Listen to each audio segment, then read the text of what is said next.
Hi, everyone. My name is Lydia Martinez. I am the founder and CEO of L Marketing and Events.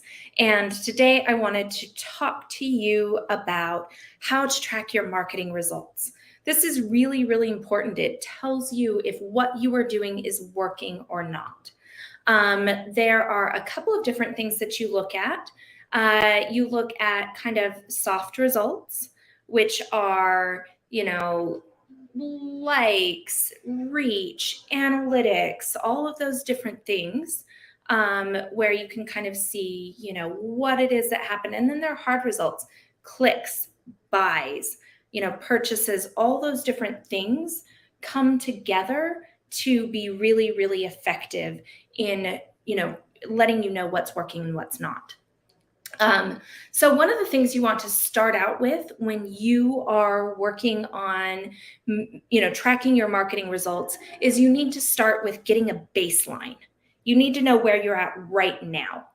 And so one of the things we always do is we pull baseline reports on social media.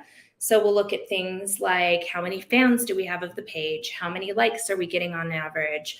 What's the click-through rate? Things like that. We try and pull actual hard numbers. So we get a baseline. Next, we'll save that baseline and use that to track results month over month, quarter over quarter, year over year. It helps you know if what you are doing is working and if you're improving or if you're not having an impact. We even do this with things like an email list, for example. So we'll take a look at things like signups, open rate, how many people are engaging with an account. All those different things matter in what it is that we're doing and what it is that we are accomplishing. And so that's something else that's really, really important, is looking not just at social media, not just at your website, but some of those other marketing efforts. So start with that baseline. The next step is to set up analytics accounts to track what's happening. So on Facebook and Instagram, that's a pixel.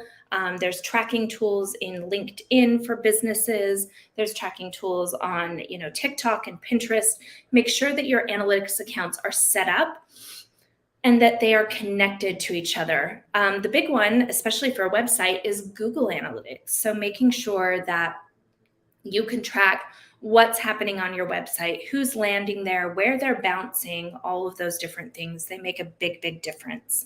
So set up your analytics accounts as well. Make sure that they're connected, make sure that they're talking to each other. The other thing that's important when you set those up is you need to disclose that you have them set up.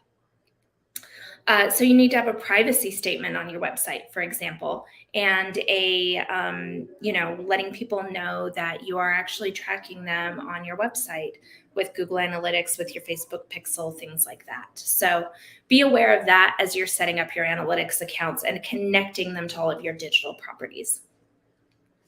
Next, you want to be looking at those analytics on a regular basis. So it's not enough. It's not set it and forget it. I have a day set aside in my monthly schedule where I go in and I look at all of my accounts and I see what's happening and I review changes, positive and negative. I look at what is going on the accounts. I'm looking at how we are connecting everything, how we're engaging with everything. And it's really, really useful for tracking what's working and what's not. So if I look at my Facebook page and I see a certain type of post does really well, which, by the way, it is any post that features our team does the very best.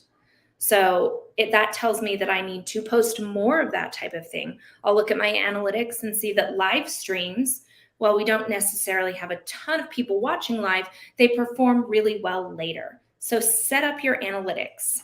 Set up your analytics and make sure that they are connected and working well. The next thing that you want to do is pull those regular reports, automate them, and track month over month and year over year changes and compare them to each other.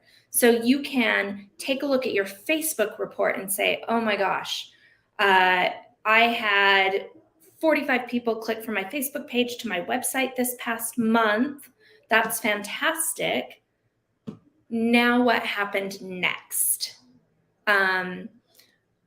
Hopping over to Google Analytics, I can see that the journey of the people who clicked over from Facebook and what they did once they were on my website. Did they take the action that I wanted them to take? Did they actually buy anything? Did they click to call? Did they, do any type of contact form?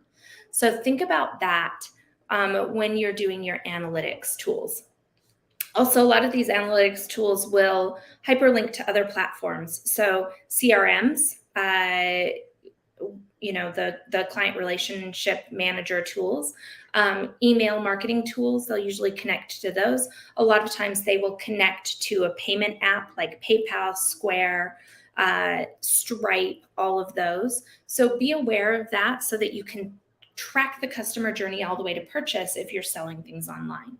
If you're selling things in a physical location, you need to track your results a little bit differently by doing things like talking to your customers and saying, hey, how'd you hear about us? That's going to make a big, big difference. So think through that as well. The next step in tracking your marketing results is to tweak and adjust. It's not enough to just take it and run with it. You really have to be ready to adjust, to adapt, to tweak, to change based on the numbers that you're getting. We used to do these quotes every single Sunday on my Facebook page that were kind of more along the lines of motivational, geared towards business owners. They never got any engagement. And we put a lot of effort into designing those and posting them. We tested them for a whole year and tried adjusting them. They never really got any engagement. And with the amount of effort we were putting into it, it just wasn't worth it. And so we stopped doing it. Give yourself permission based on the data to stop doing things. You have to give stuff time to be fleshed out and come to fruition. So, it might take 3 or 4 months of testing to figure out something doesn't work. But when you realize that it doesn't, go ahead and discard that. It's okay. And then finally, the next step would be to actually run some ads. Run some ads on Google, run some ads on Facebook, see how they tie together, see how they work. And then based on that, consider it gives you more data to work with. So it gives you more information. And then it gives you more tracking on your pixel. It gives you more tracking on Google Analytics. It gets more people signed up for your email list. And so based on all of those things, you can then turn around and work on running those ads in a more targeted way so that you'll see better and better results. So think through those different things as you are growing. And as you are working on your marketing, track your results.